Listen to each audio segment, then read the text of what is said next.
Okay, welcome to this class at TABC. We're excited for you guys to jump on in here and listen to Jeff Wheeler talk about all the wonderful things he knows about writing. He's a prolific writer. He's written so many books and he's had a lot of success. He's writing about the flow of, he's going to talk to you about the flow of writing in this class, which is super important for writers who we're always looking for some way to keep that flow going. And when you hit writer's block and all that stuff. So this is going to be a really key class to help you in your writing journey. A little bit more about Jeff. He's a Wall Street Journal best-selling author, and he took an early retirement from his career at Intel in 2014 to write full-time. He's a husband, father of 5, and a devout member of the Church of Jesus Christ of Latter-day Saints. Jeff lives in the Rocky Mountains. And without further ado, Jeff, thanks for being here. You want to take it from here? Absolutely. This okay. is so fun to be here with you guys. So let me I'm going to stop my so share. I can start. Yeah. Fantastic.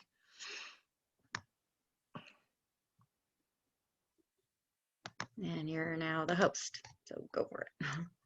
Poof. All right, I hope it's showing up. It looks like it is on my side. So awesome. So this class is called The Flow of Writing. And as I was looking for a picture to put on the front page, I got to go to Lucasfilm in San Francisco once, and they have the statue of Yoda outside with water flowing from it. So that's why I picked this picture. It was pretty cool being able to visit that thing. But we're not going to talk about Yoda today. We're not going to talk about the Force. We're going to talk about flow, which is something that is interesting. And to kind of start it off, I wanted to begin with telling you a story. So when I was in college, I was not an English major, but I took every creative writing class that I could squeeze into my schedule because, I've always wanted to be a writer. And one of the assignments I was given was to write a short story. And, we had so much time to do it in, but, mostly to do it at home. And I had this idea kind of kicking around in my head about this frog who could walk and talk, and this kind of snarky shimmer fairy who was trapped in this magical lantern that was locked by a riddle that nobody could answer. And I had this general idea of these two characters. And so I sat down on a Saturday afternoon to write this story, and the words just came. They just like flowed out of me, and these characters' personalities were there, and just time just zoomed by.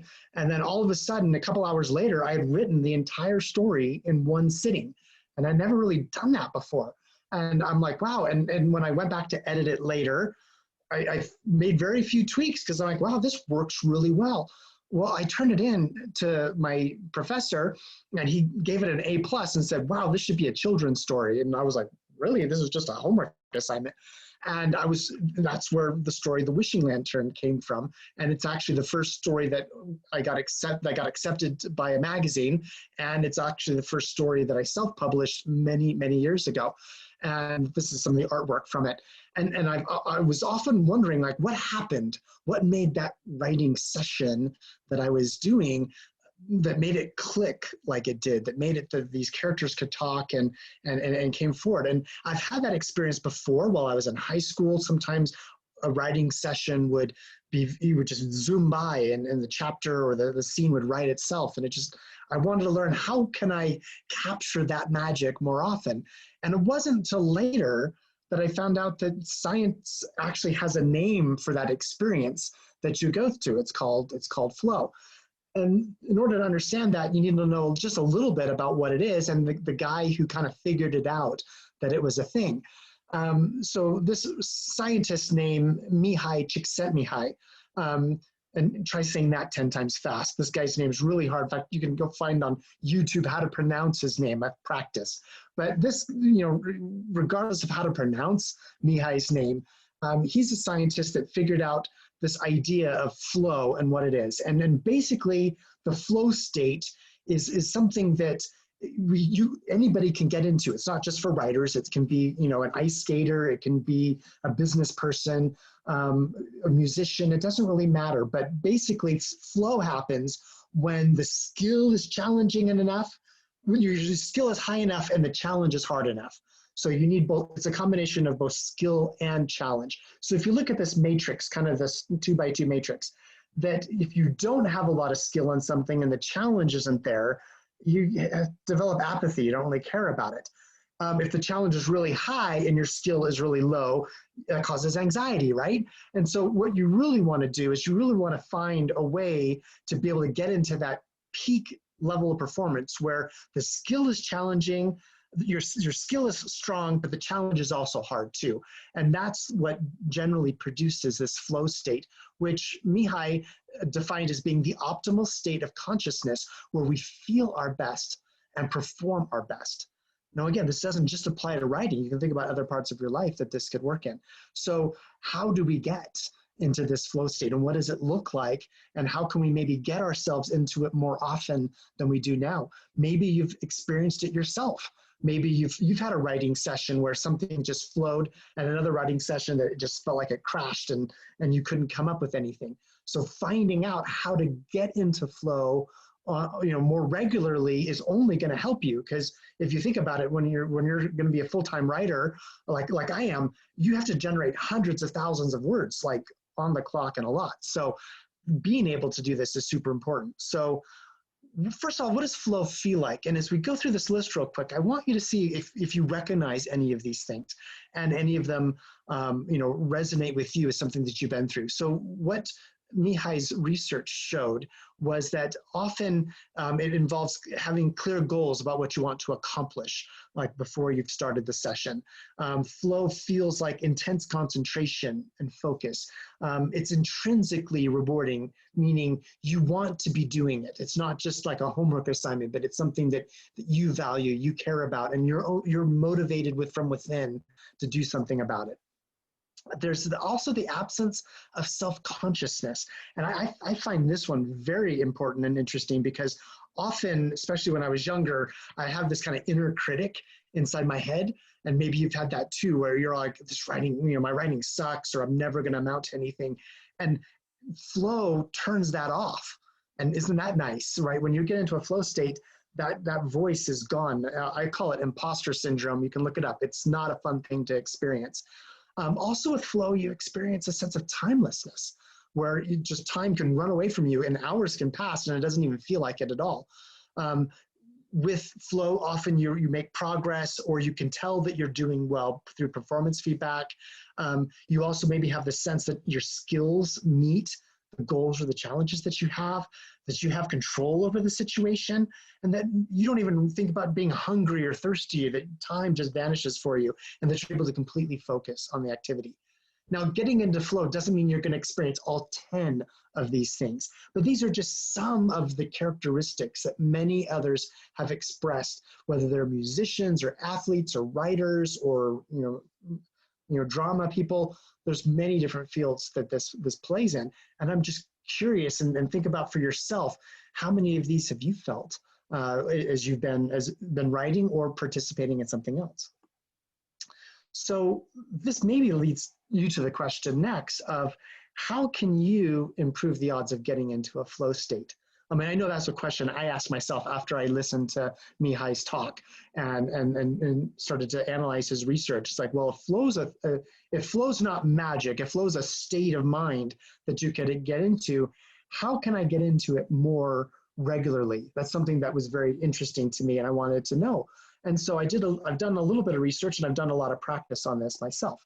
So just, again, looking at this, flow state thing where you go from boredom to relaxation to control to flow, all these different phases you can get into.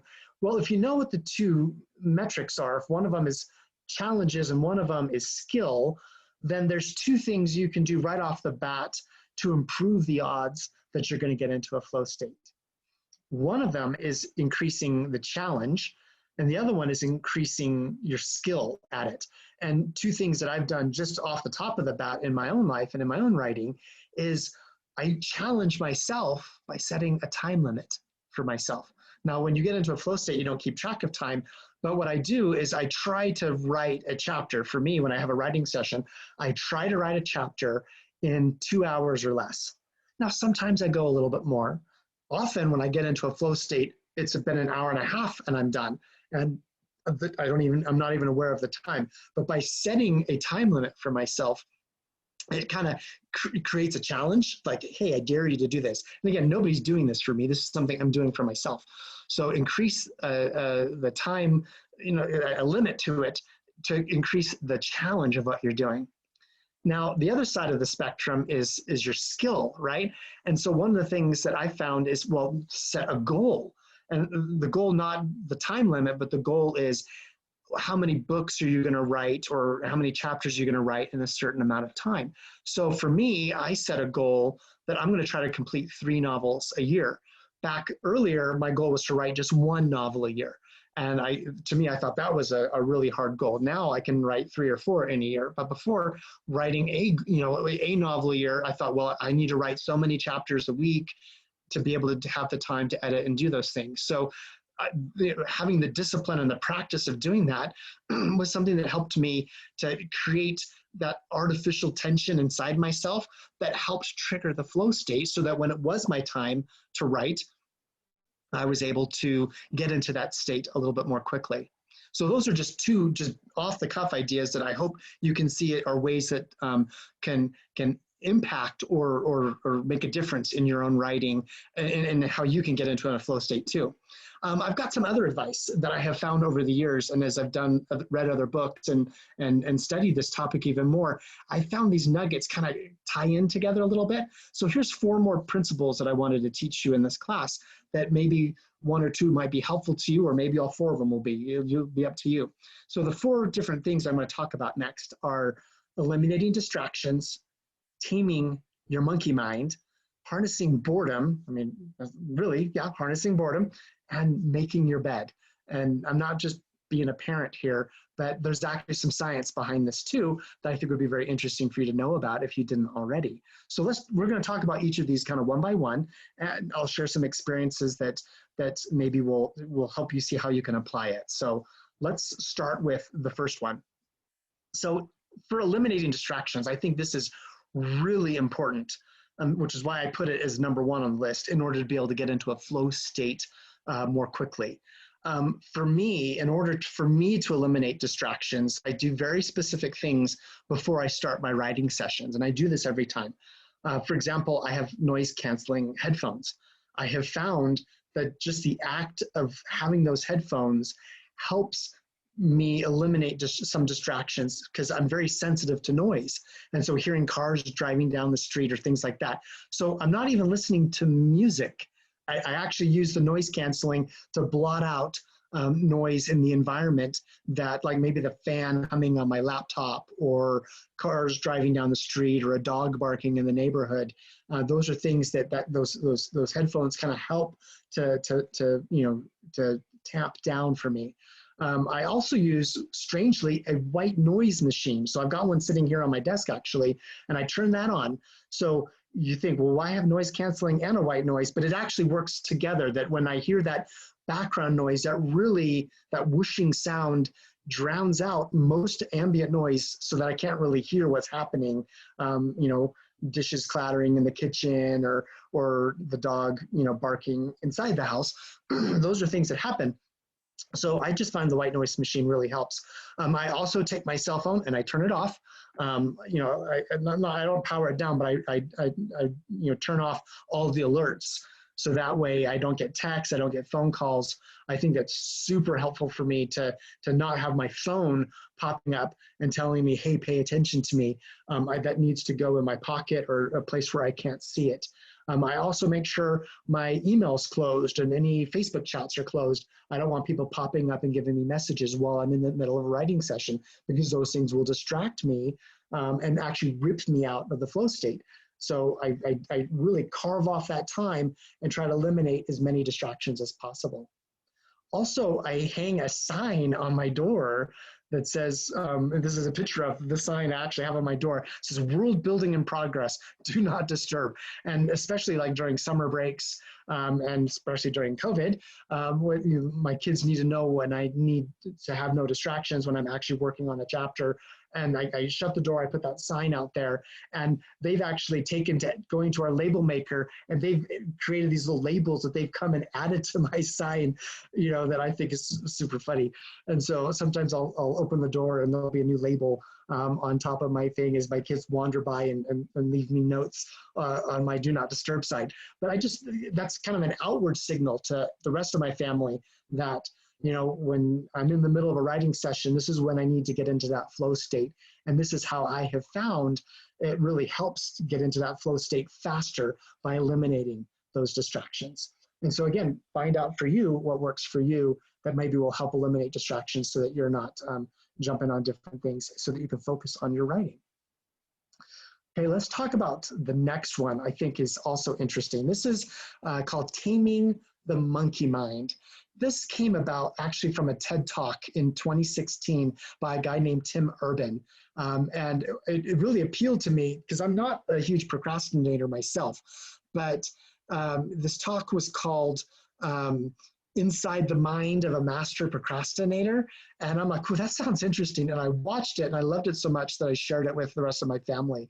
And it's really humorous. It's a great talk. You'd loved it. But he talks about some principles that are super important about how our minds work. And he talks about the rational decision maker. That's the part of your mind that you're like, hey, I know I have to do my algebra homework and let's go ahead and focus because I can get these problems done. But then you've got your instant gratification monkey, which would rather watch YouTube videos or, do something else, watch TikTok or make a video or something. And so that monkey kind of takes control of the wheel and just like misdirects you.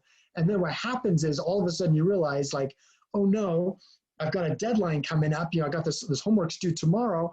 And then the panic monster comes out. So you can see these images on the bottom of the slide. These come from this video. And once that panic monster comes, then that's the only thing that the monkey's afraid of. And so the rational decision maker can get control of again. And then you can go do your homework and get that done. Maybe this has happened to you. Maybe this happens to you every day, right? Where you feel that distraction, that monkey like, oh, let's go research, Wikipedia on this topic and you can get lost, or let's go watch a video on this. And hours can pass and you've like, oh, shoot, I haven't gotten the things done that I've known I needed to do. And so, that monkey mind is super difficult. And it's helpful when you have a deadline that somebody else has imposed on you. It could be a school teacher, it could be somebody else. I know for me as a full-time author, I have deadlines that come, and I hate the feeling of the panic monster so much in my own life that I don't procrastinate things because I hate that feeling. I hate when it rears up its head, and I never want to be in a situation where I can't turn in a book on time. So I have a novel due to my publisher on the 25th of this month. I finished it by the 25th of last month. So I've got a month to be able to get feedback from my readers, some of my first readers, before I even turn it in. I'm well ahead of the game because I can't stand the panic monster so much. But here's an interesting thing that Tim Urban talks about in his talk. What about things that don't have deadlines that somebody else has put on you? Think about that for a second, and especially if your goal is to become an author someday. There's no teacher at school telling you you've got to write a chapter a week and a book a year and do all these things. There's nothing, and you can tell yourself that, but is that going to trigger your panic monster to go? So there are some parts of our lives that aren't being scripted or controlled by somebody else. What do you do then? And I think Tim came up with something that I thought was really impactful at the time, and it's called the life calendar. And he shared this slide also during his presentation. So with the life calendar, 1 week equals 1 box on this little grid, right? So we start with age 0, and he says, let's say he assumes maybe you're gonna live up to age 90. And every week of your life represents one of these boxes. Now, from where you're sitting compared to where I'm sitting right now, I'm turning 50 very soon. So imagine half of these boxes already colored in, right? And so to me, that was very motivating to be like, oh my gosh, I only have, so many weeks of my life yet. What do I want to spend my time doing? So what this idea does is it kind of shows you that, hey, you have a constraint within your life. What do you want to accomplish? What do you want to get done?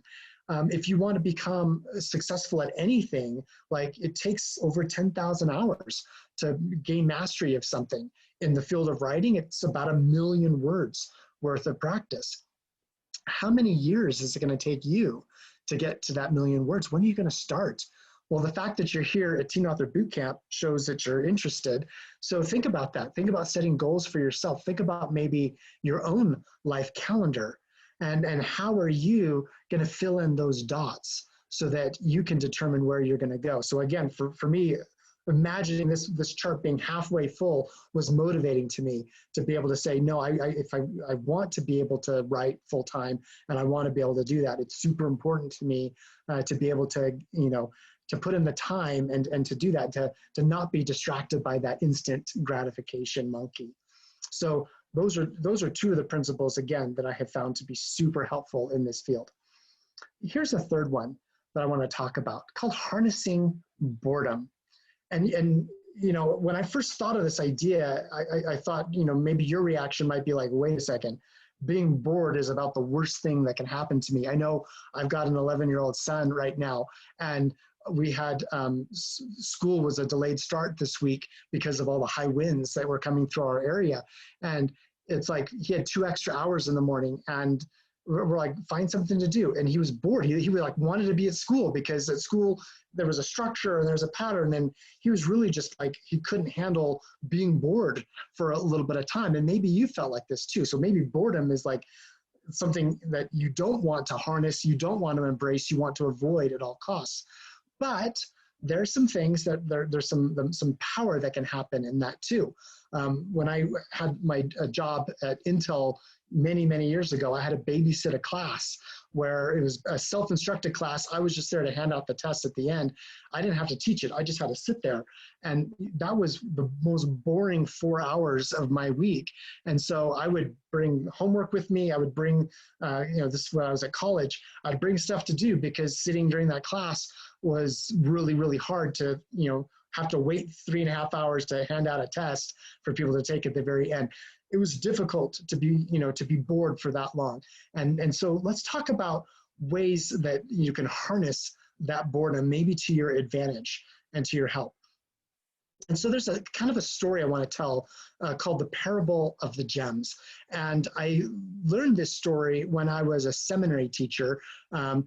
That's a class that many teenagers will attend to study the scriptures for an hour before school. In California, we had to do it early in the morning. So imagine trying to motivate teenagers at 6:15 in the morning to study the scriptures. That's maybe the epitome of boredom for some of those folks. But I remember this parable of the gems, which I thought was interesting. And the story goes like this. There was a young woman who was wandering along a desert and digging through the sand. And as she dug through the sand deeper and deeper and deeper, she found a gem.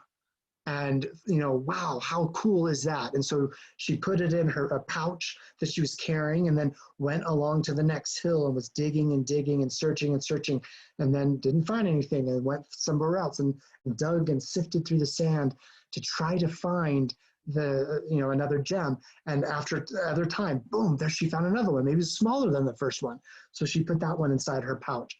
And then she went to another part of the sand dunes and dug and dug and dug through the sand until she could find another gem, and then found another one, and then another one. And it took hours and hours of effort, but digging through the sand, found these gems.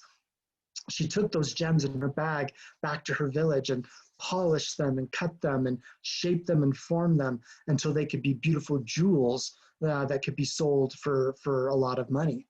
So what's the principle here of this story? Often there are very boring things that we need to do that will yield these gems or these nuggets that will end up being ideas or things that we can do later. Let me give you an example. One of the things I like to do as a writer is I like to read some of the classic novels that have been published throughout the ages, and like Charles Dickens or like To Kill a Mockingbird, or things like that, or even more contemporary novels that become super famous, like, Pierce Brown's Red Rising, or, Cinder. I always love to find those things, but often going back to the older things like Jane Austen or things, often reading an old book like that can be digging through the sand. It can be boring. But the value of it is sometimes as you're digging through the sand, you discover something, you discover a gem. Maybe it's an idea, maybe it's something, a way of saying something that you never thought of before that triggers an idea in your mind. And it's like, ooh, you find that gemstone, and then you wanna hold on to it, and you wanna protect it, and you wanna look at it later. That action of finding it really does feel awesome. Digging through the sand doesn't feel awesome, it's boring, but knowing that you might find treasure while you're digging through the sand can help give you some motivation to be able to continue to dig through it and to be able to find those truths or those things that might become useful to you. And then it's important to make sure you keep them in a safe place, and that you preserve them and find ways that you can craft them and look at them later. Let me give you a specific example. When I was in college, I was a history major. As I said, I took all the creative writing classes that I could, but I was a history major, and my specialty, or the time period that I was looking at, was 15th century England. And during that, some of the coursework, I was reading original historical documents. These were documents that were written back in the late 1400s. And reading some of these documents, the English is not very well. It's difficult to read. It's a lot like digging through sand. It was very boring and tedious. But as I was going through that process, as I was reading this one historical record about an event from the late 1400s to the War of the Roses in England, which was a time period that I had a lot of interest in, it talked about this woman that was serving this noble household, and that the husband of the household, who was actually one of the princes of the realm, accused her of murdering his wife by poison. That that he felt she had tried to poison him, but instead,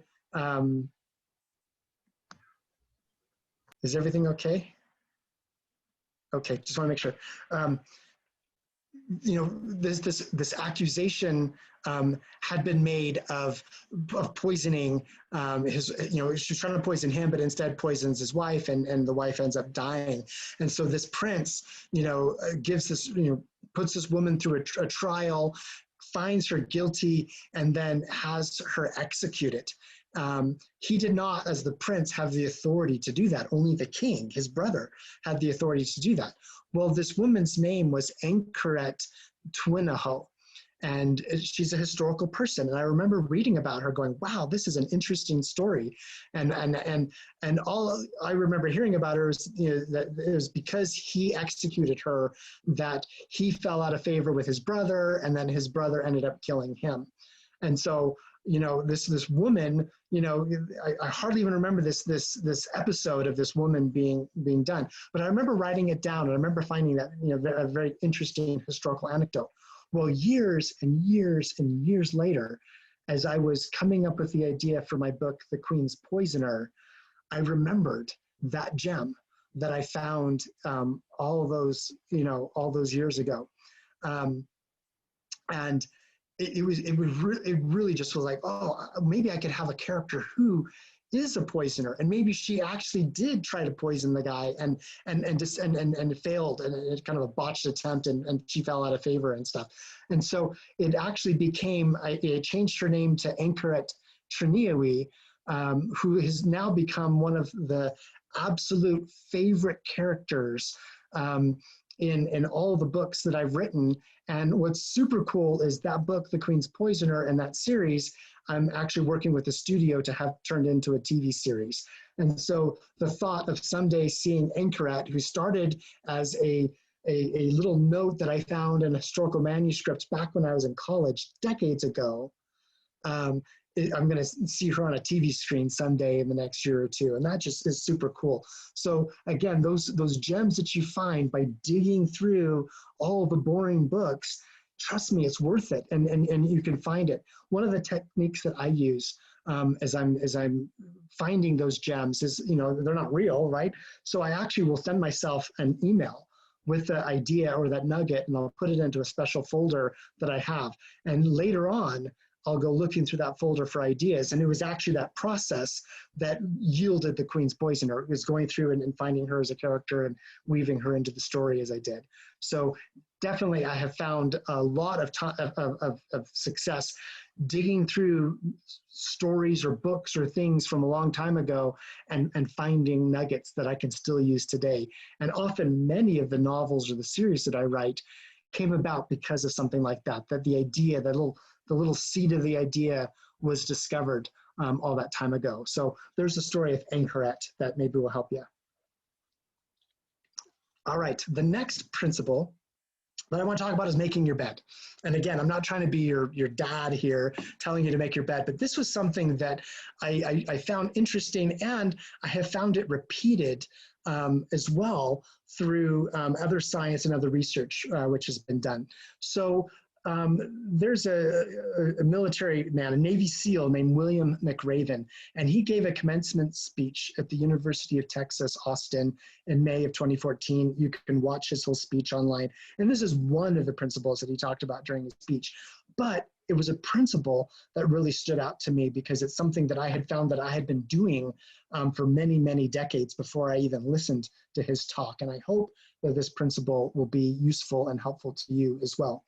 One of the things he talked about is when he went to Navy SEAL training, which is probably the most rigorous military training you can go through. I mean, it's horrible what they put these warriors through. But one of the things that you had to do every day, no matter how bad the previous day was, is you had to make your bed to perfection so that it could be inspected.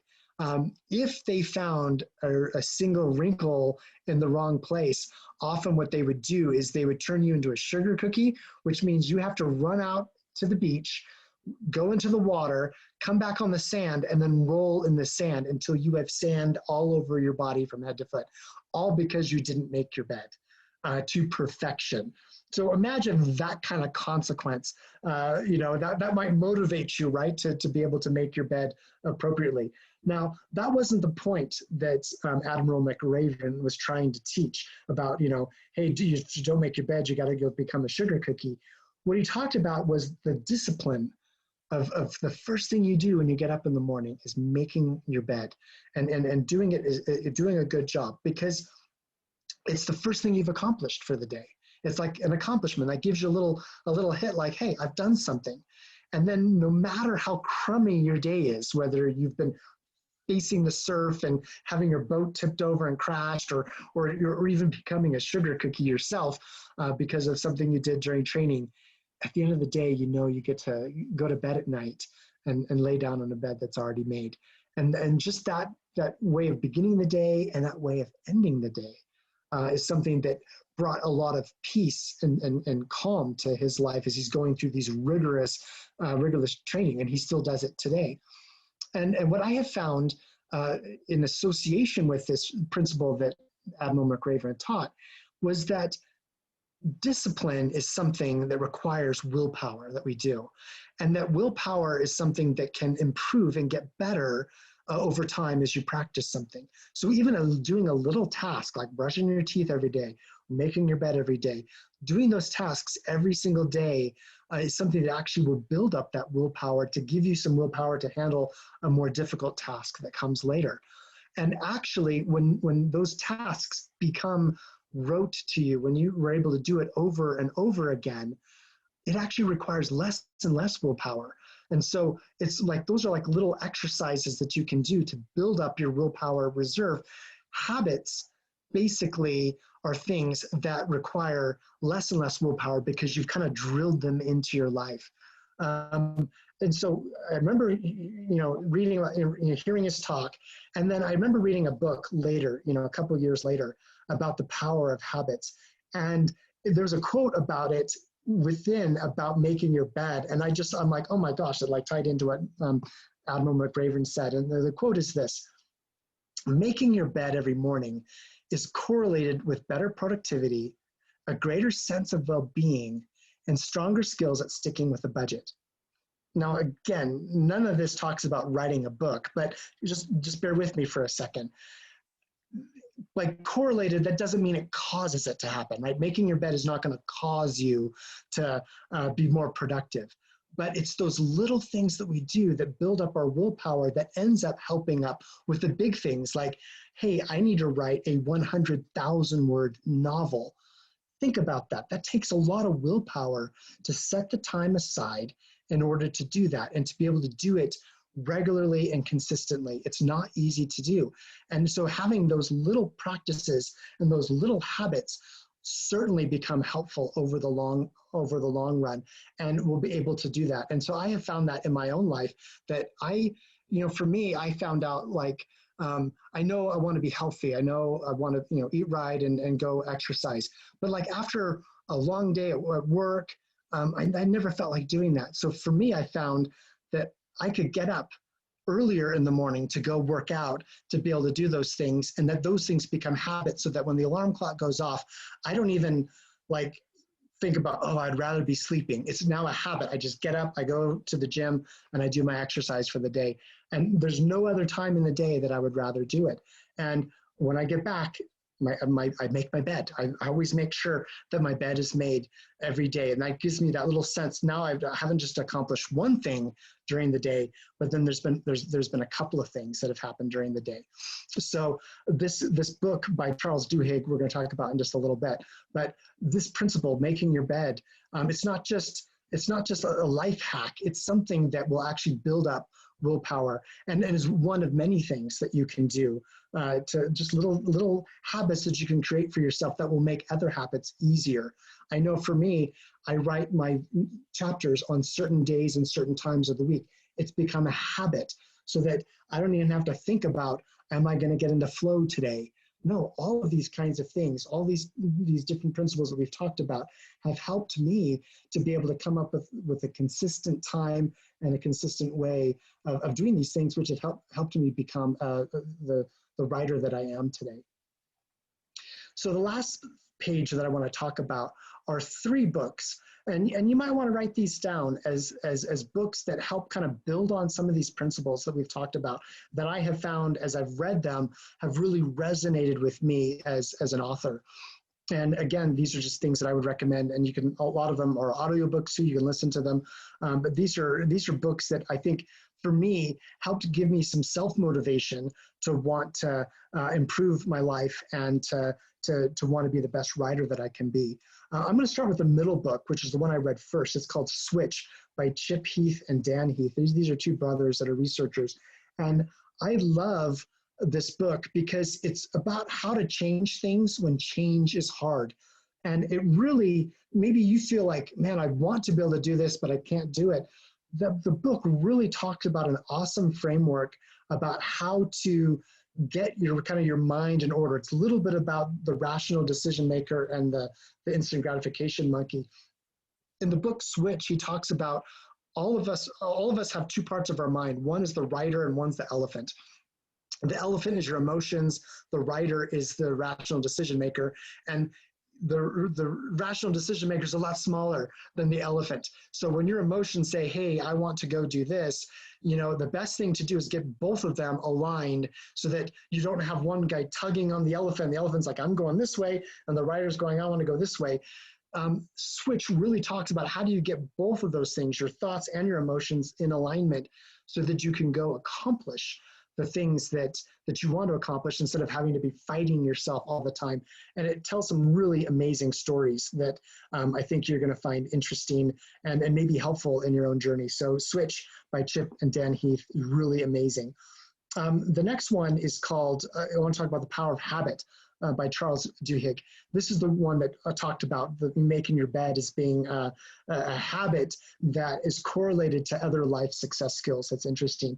What's interesting about Charles' book is it talks about the triggers you need to create in your life in order to make something a habit.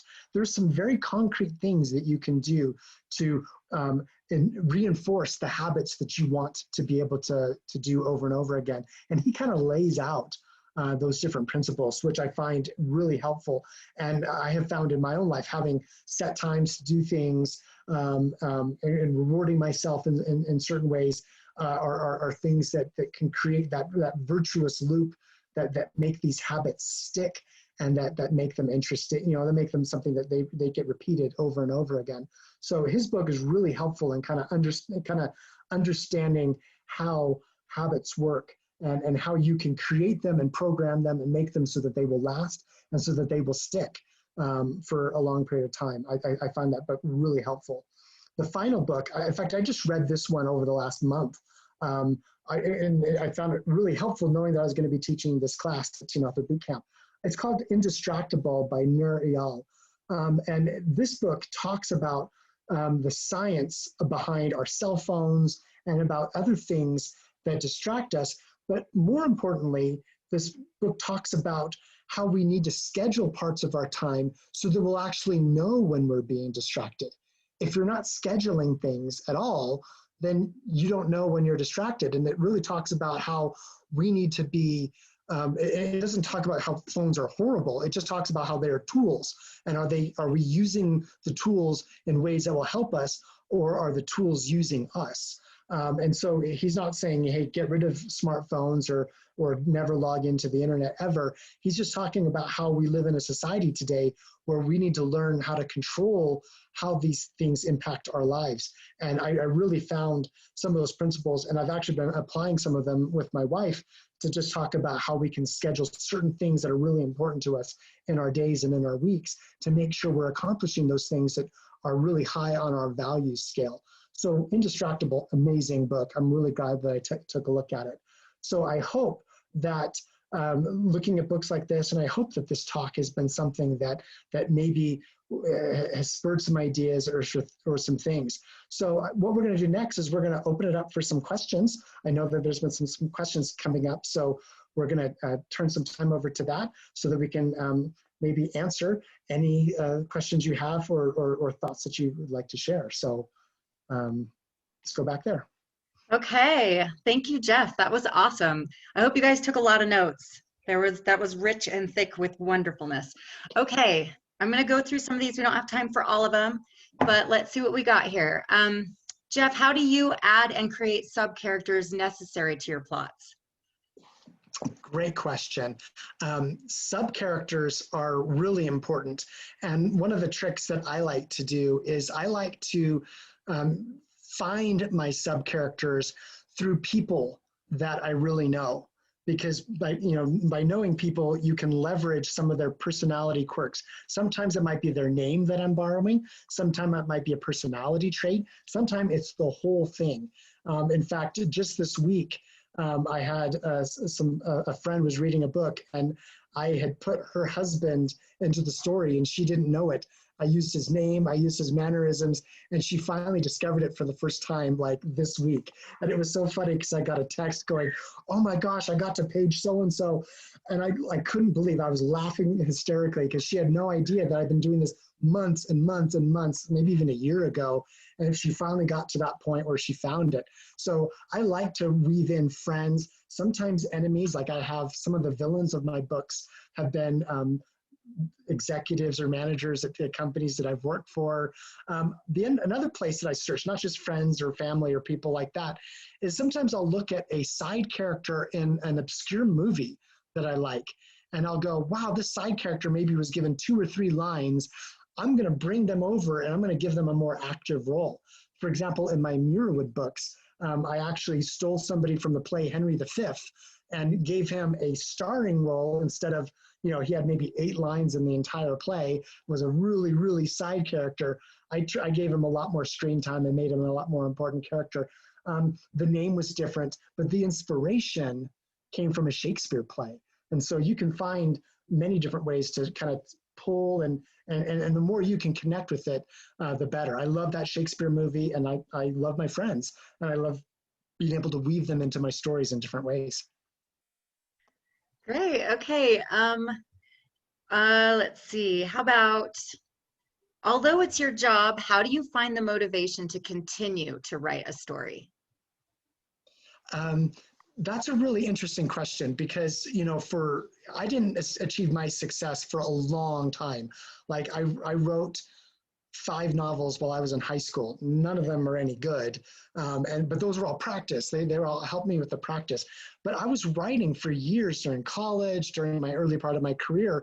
And so I often wondered, it's like, is it ever going to happen? And if it does happen, am I ever going to get tired of it? Right? And how do I keep maintaining that motivation?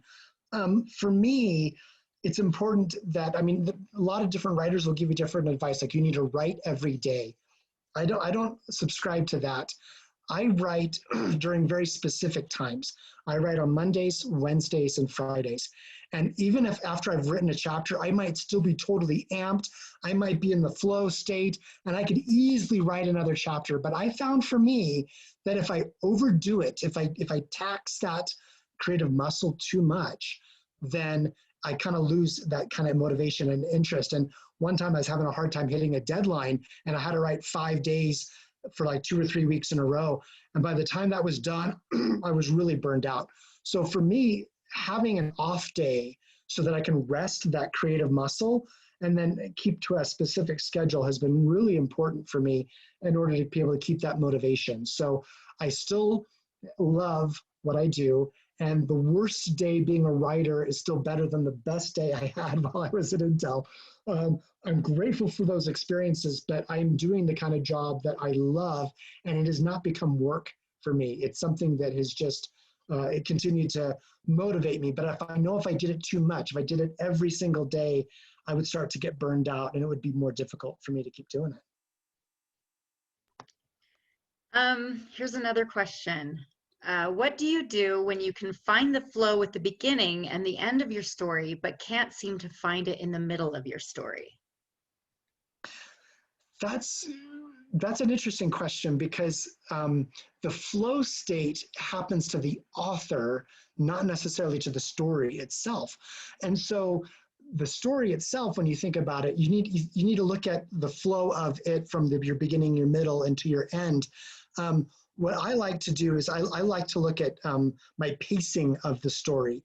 And so if I'm reading it and I'm getting bored by a certain thing, then I need to pick up the action and see what's going on. For me, it's kind of a ratio of actions, kind of action chapters to information chapters. And I always have to make sure I've got another action chapter coming up soon enough, because I want to be able to kind of keep those beats going so that the whole story feels like it's not like, it feels energetic and it feels compelling. But I can still experience a flow state writing an action chapter or writing an information chapter. That doesn't matter to me. Flow can happen either way, but absolutely during the course of a story, you got to make sure your beats are right, or your reader, because if you're losing interest, your reader's going to lose interest too. So it definitely, you got to keep adding those beats in there to kind of keep the flow of it going as well.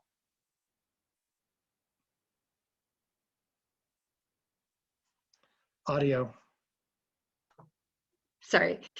Do you have a goal for how many words you try to write each day? And what is your average word count per day? Great question. I do believe in setting goals. My goal is to write 1 chapter a day, when I'm having a writing session. On average, my chapters are about 2,500 words. So I know people who write a lot more than that, some people who write less than that. But for me, in a 2 to 2.5 hour sitting, I can generate at least 2,500 words. Sometimes a chapter might be 3,600. I don't constrain it to like it has to be exactly that amount, but that's just the goal that I have. Each chapter should be about like that. And if one is a little bit less, that's okay too. On average, if I tend to go over, or I tend to hit it more on the mark. But just having a goal to write to helps me to go, okay, this scene I'm telling, so many things need to happen, and I got to make sure that I do put all the ingredients for that scene in there. But if things are flowing and it's moving and it's taking a little longer, that's fine. I don't, I can always trim it down later, but that's the word count goals that I exercise. But again, that's 3 chapters a week at those things. So that's 7,500 words a week. I can write a novel in 3 months at that pace. Okay, we'll just do 2 more questions.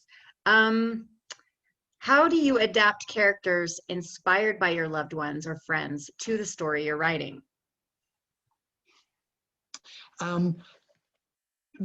Really great question. And the thing I've found, and I know a lot of authors too, we're people observers. And so when I'm adapting something, it's not often just like the looks of them, their hair color or their eye color or how tall or short or whatever. It's not just about their physical attributes. It's things that I've observed about them. So let me give you an example. For my book, The Queen's Poisoner, I made the protagonist an 8-year-old boy, and I modeled him after my son, who struggles with anxiety. And as I watched my little boy deal with his anxiety, different things he would do. For example, he loved domino things. He loved stacking dominoes into elaborate things, and he'd knock them down and do that. Well, a trait like that ended up in the book as a way for the character to cope with the anxiety of a very different situation. I mean, imagine this, you being an 8-year-old boy, and you're now a hostage to a king who reportedly murdered his nephews. And now he's taking care of you. He's your guardian. And you already have anxiety before going into that situation. So I tried to leverage those things about my son that I know that he wrestled with and wove them into the books. One of the characters that helps this boy in the story is a little girl who's the daughter of a nobleman. Well, that little girl was inspired by another little girl that I used to drive to school every day as I did the carpool with my kids. And her chatter and stuff often ended up inside my novels too. So writers observe people, and that's something you should be doing too. As you're at school, observe people who are walking by, even people you don't know, and just try to see what makes them tick and how are they? How did they become the way they are? And as you talk to people, just listen and learn more about their backstories, because people are interesting and fascinating, and you can learn a lot of details that by weaving those into your stories, it'll make it feel more real. Like, wow, these are real people, because often they are. That's great. Okay, so for our final question, I think this is a really good one to end on. It says, I have one story I really, really feel strongly about and really, really want to write, but I need a lot more practice and I don't want to throw this one away because it's not good enough. Should I write other story ideas I have first, even though I don't care as much about them, or should I focus on the one I care most about, even if I risk not being good enough? Wow, that's a very vulnerable question. I love it. Thank you so much. And I have felt the same way sometimes. It's like, I've got this really cool story, and is it going to be a waste? First off, it's never a waste, okay? Everything you create, everything you write becomes part of your experience. And it's not bad, it's just something that maybe you learn from. And don't think that you're limited to that your best ideas are going to come right now. You're going to still come up with wonderful ideas later on. So absolutely write what you're passionate about. I have multiple story ideas in my head right now. A lot of them are in my email folder, as I mentioned. And when I finish writing a series, like as I'm getting near to the end of it, I go back into that email folder, and I start looking for different ideas. Which are the ones, and I look for the ones that resonate with me emotionally, right? These are the ones that I'm excited. And I like them all, but the ones that I'm the most passionate about, the most excited, that is the one that I go for next. So that would be my advice, is you're not wasting anything.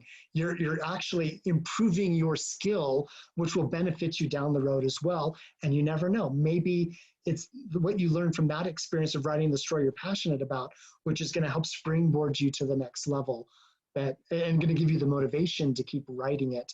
And it's okay if it never gets published. It's okay if it never makes huge success, because it's all part of you. It's all part of your learning, and that is valuable. I don't regret any of the stories I wrote while I was in high school, even though none of them have ever been published. They were still part of my building blocks that gave me this, help give me the talent that I have today. That's just Wonderful question. advice. Thank you so much, Jeff. This has been so informational and so wonderful and inspiring, and I'm sure the kids feel the same way. So thank you so much for joining us today. And boot campers, it's your lunch break, so you have some time to use the powder room, eat some food before your next class. Jeff, thanks again so much. Awesome. Have a great day, everybody.